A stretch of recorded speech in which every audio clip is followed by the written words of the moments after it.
ഒന്ന് ഓർക്കണം, ഗ്രാഫിക്സ് എന്ന മേഖല ഗർഭസ്ഥാവസ്ഥയിൽ പോലും ഇല്ലാതിരുന്ന കാലത്താണ് സെല്ലുലോയിഡിൽ മാജിക് സൃഷ്ടിക്കാൻ എസ് കോന്നനാട്ട് സാർ നിയുക്തനായത്. പുതിയ തലമുറയ്ക്ക് ചിന്തിക്കാൻ പോലും ആകാത്ത സങ്കേതങ്ങൾ കൊണ്ടാണ് അറബി കഥകളിലെ അത്ഭുതങ്ങൾ അദ്ദേഹം സൃഷ്ടിച്ചത്. ആലിബാബയും 40 കള്ളന്മാരും അത് സാറായിരുന്നില്ലേ?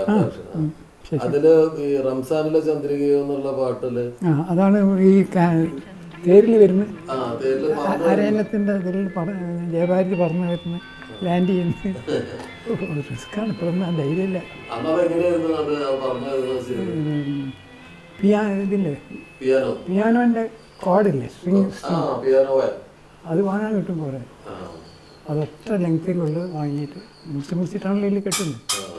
അതുമില്ല തൂങ്ങാൻ കഴിയുന്നുള്ളത് ഉറപ്പാണ്.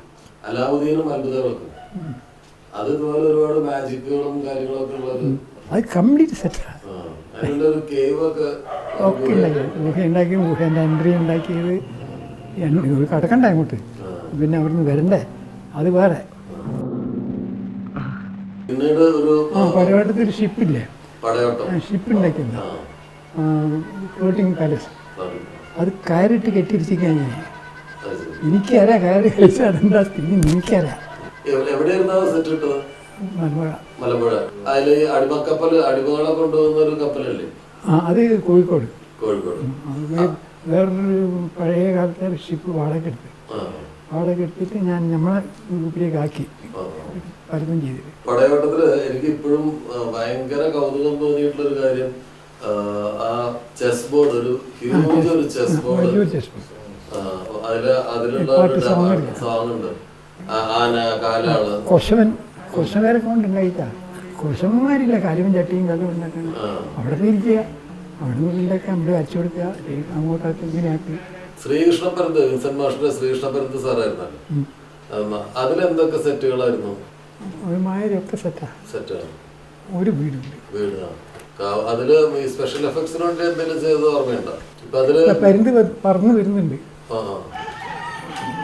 തെങ്ങ് കെട്ടുന്ന കമ്പിയില്ലേ, അതുകൊണ്ട് ഇവിടെ നിന്ന് ഒരു പ്ലാവിൻ്റെ മേലെ കെട്ടിയിട്ട് പട്ട പോയിട്ട് ഓരെ കൊണ്ട് തന്നെ കെട്ടി ടൈറ്റായിട്ട്, എന്നിട്ട് അവിടെ ഇങ്ങനെ കയറ്റി ഇരുത്തി വിട്ടത് സൗണ്ടോട് പിടിക്കും. ഒറിജിനൽ പരുന്തുണ്ട്, അത് ചത്ത പരുന്നുണ്ട്, കാണാനും നന്നല്ല. ഒന്ന് 2 പരുന്ത് ഒരുക്കം കൊണ്ടുവന്ന് ഇരുന്നേനെ, അതൊന്നും പടത്തിലില്ല, പടത്തിലുള്ളത് ഉണ്ടാക്കിയതാണ്.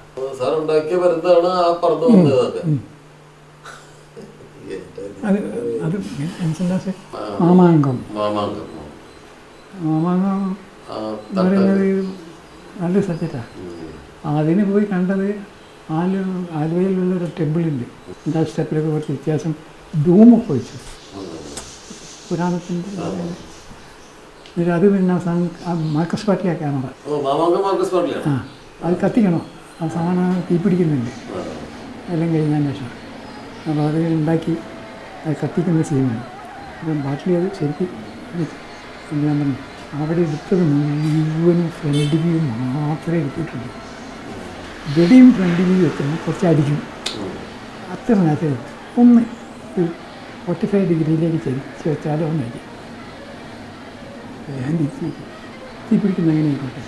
MT വാസുദേവൻ നായർ സാറിൻ്റെ ആദ്യ ചിത്രമായ നിർമാല്യത്തിൻ്റെ കാലത്തെ ഒരു അനുഭവം ശ്രദ്ധിക്കും. അതിൻ്റെ അസിസ്റ്റൻ്റ് പൂനെയിൽ പഠിച്ച ആളാണ് ആസാദും MTയും ഞാനും കൂടെ ലൊക്കേഷൻ കാണാൻ പോകണം. അപ്പോൾ MTയും ആസാദും ഒക്കെ കണ്ടിരിക്കുന്നത്.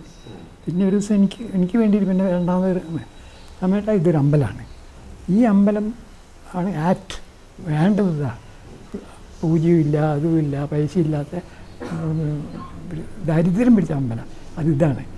പക്ഷേ അവിടെ ഒരു അമ്പലമുണ്ട്, അത് നല്ല പെയിൻറ്റഡും അതും ഇതൊക്കെയാണ്. അവിടെ നിന്ന് സ്റ്റെപ്പായിട്ട് ഭാരതപ്പുഴയിലേക്ക് വഴിയുമുണ്ട്. അപ്പോൾ അതെടുത്താൽ ഗ്ലാമർ ഉണ്ടാവും അമ്പലത്തിന്. കഥയിൽ ഗ്ലാമർ ഇല്ലെങ്കിലും അത് ദൂരം ഷൂട്ട് ചെയ്താലോ, അതിപ്പോൾ എങ്ങനെയാണ്, അതെങ്ങനെയാണ് അത് പറയാം. പക്ഷെ മൂപ്പരും വലിയ റൈറ്ററാണ്, ഇത്രയും വലിയ മഹാനായ ഒരു എഴുത്തുകാരനെ ഞാൻ കണ്ടിട്ടില്ല. ഓക്കെ, ആസാദ് മറ്റേ പൂനെയിൽ വരില്ലേ, ഇവിടെ നിന്ന് ഇവിടെ ഈ ഉരുളി എടുത്ത് കഴുകാൻ കൊണ്ടുപോകുമ്പോൾ മാതിരി ഇങ്ങനെ പോയിട്ട് അമ്പലത്തിൻ്റെ പഴയ അമ്പലമാണ്, അതിലങ്ങോട്ട് പാസ് ചെയ്തേ, അവിടെ കടന്നേ കട്ട് ഷോട്ട് എടുത്ത് അവിടെ പോയിട്ട് അവിടുന്ന് വീട്ടിൽ ഈ റൈറ്റ് ലെഫ്റ്റ് മൂവ്മെൻറ്റ് സ്റ്റെപ്പ് പടിയിലേക്ക് കൊടുക്കുന്നത്. പടി ഇന്നോട്ട് ഇറങ്ങി താഴെ പോണ്. അവിടെ പോയിട്ട് പാത്രമൊക്കെ കഴുകി മൂടി അരിയൊക്കെ കഴുകി സാധനമായിട്ട് രണ്ടാമതും വരുന്നത്. അതിവിടെ അമ്മ എന്നെ എടുത്ത് മടങ്ങി വരുന്നത്. ഞാനെടുത്ത നിർമ്മാല്യത്തിൽ അദ്ദേഹം ആർട്ട് ഡയറക്ഷൻ ചെയ്തിട്ടുണ്ട്. അതിൽ അത്ര വലിയ ആർട്ട് വർക്കൊന്നും ഉണ്ടായിരുന്നില്ല. അപ്പം അദ്ദേഹം തന്നെ നേരത്തെ അതൊക്കെ മുഴുവൻ സ്റ്റഡി ചെയ്ത് നോക്കിയിട്ട് പറഞ്ഞു, ഈ സാധനങ്ങളൊക്കെ ഒന്ന് അറേഞ്ച് ചെയ്ത് വെക്കേണ്ട കാര്യമേ ഉള്ളൂ, വളരെ വിസ്തരിച്ച് ആർട്ട് വർക്ക് ചെയ്യേണ്ടതില്ല. പക്ഷേ അവസാന ഭാഗത്തിൽ ഒരു ശ്രീകോവിലിൻ്റെ മുമ്പിലാണ് ഈ സിനിമ അവസാനിക്കുന്നത്. ആ ഭാഗത്തിന് ആവശ്യമായ ഒരു ശ്രീകോവിലും അതിനകത്തുള്ള ഒരു വിഗ്രഹവും വേണം. അത് പറഞ്ഞു, ഇത് ഇവിടുന്ന് ചെയ്തതിന് ശേഷം നമുക്കത് മറ്റൊരു സ്ഥലത്ത് ഒരു ശ്രീകോവിലും ഒരു വിഗ്രഹവും ഉണ്ടാക്കിയിടാം. അത് പിന്നീട് കോഴിക്കോട്ടൊരു സ്ഥലത്ത് സൗകര്യമുള്ള സ്ഥലത്ത് വന്നിട്ട് സ്വാമിയേട്ടനാണ് ചെയ്തത്. പഴയ കാലത്തെ നമ്മുടെ ഏറ്റവും വലിയ പ്രതിഭാശാലികളെ പറ്റി പറയുമ്പോൾ അദ്ദേഹത്തെ എടുത്തു പറയേണ്ട ഒന്ന് തന്നെയാണ് എസ് കോന്നനാട് അഥവാ സ്വാമിയേട്ടൻ. പുതിയ ആളുകളിൽ ഭയങ്കരമായിട്ട് ഇഷ്ടം തോന്നിയ അവർക്കുള്ള തോട്ടാന്തരണി, മറ്റേ എന്താണ് പേര്, സാബ്. എന്തെങ്കിലും ഈ പുതിയ ഞാൻ പഠിപ്പിക്കേണ്ട രണ്ടും. ഏതായാലും ഇത്രയും നേരം വിലപ്പെട്ട സമയം ഞങ്ങൾക്ക് വേണ്ടി ഞങ്ങളുടെ പ്രേക്ഷകർക്ക് വേണ്ടി ചെലവഴിച്ചത് നന്ദി. ഒരുപാട് കാര്യങ്ങൾ മനസ്സിലാക്കാൻ പറ്റി. എസ് കൊന്നനാട്ട് എന്ന കലാസംവിധായകന്റെ അജണ്ടയിൽ സാധ്യതകളുടെ പെരുക്കപ്പട്ടിക മാത്രമേ ഉള്ളൂ. അദ്ദേഹം മലയാള സിനിമയ്ക്ക് സൃഷ്ടിച്ചു കൊടുത്ത അത്ഭുത പ്രപഞ്ചങ്ങളെ വരും തലമുറകൾ ശ്വാസമടക്കി പിടിച്ചിരുന്ന് വീക്ഷിക്കും.